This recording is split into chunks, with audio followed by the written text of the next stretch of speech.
মনিকার রান্নাঘরে আপনাদের সবাইকে স্বাগত। আশা করি সকলে ভালো আছেন। আজ আমি ইলিশ মাছের রেসিপি একটু রান্না করব। ইলিশ মাছ দিয়ে ঝোল, যেটা এটি গাট কচু যে হয়, ওই কচু, আলু আর বেগুন দিয়ে। আশা করি খুব ভালো লাগবে। ভিডিওটি ভালো লাগলে লাইক, কমেন্ট, সাবস্ক্রাইব করতে অবশ্যই ভুলবে না।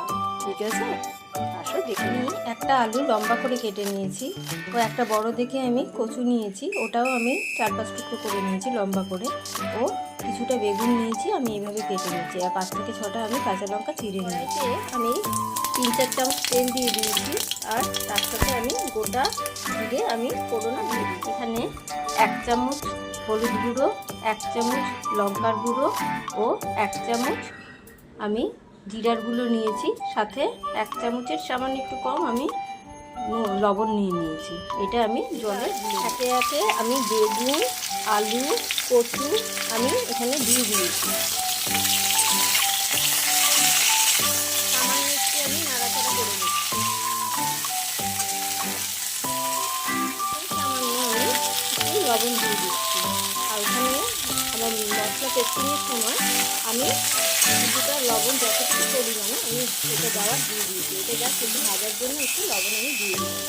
এবার আমি কাঁচা লঙ্কাগুলি দিয়ে দেবো, দিয়ে আবারও কিছুক্ষণ একটু নেড়ে নেবো। নেড়ে নেওয়ার পর আমি ওই বাটিতে মশলাটা আমি পেস্ট করে রেখে দেবো, এটা আমি দিয়ে দেবো।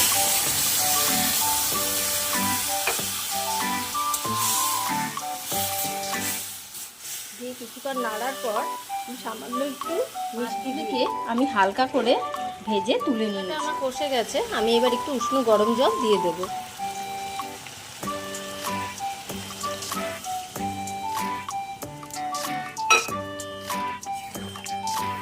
দিয়ে নেড়ে আমি কিছুক্ষণ আবার ঢাকা দিয়ে দেবো।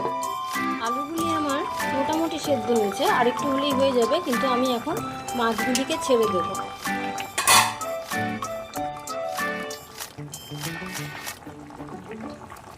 এইভাবে আমি সব মাছগুলিকে ছেড়ে দেবো। আলুটা আমার সেদ্ধ হয়ে গেছে, আমার রান্না কমপ্লিট। আমি এবার সার্ভ করে দেবো।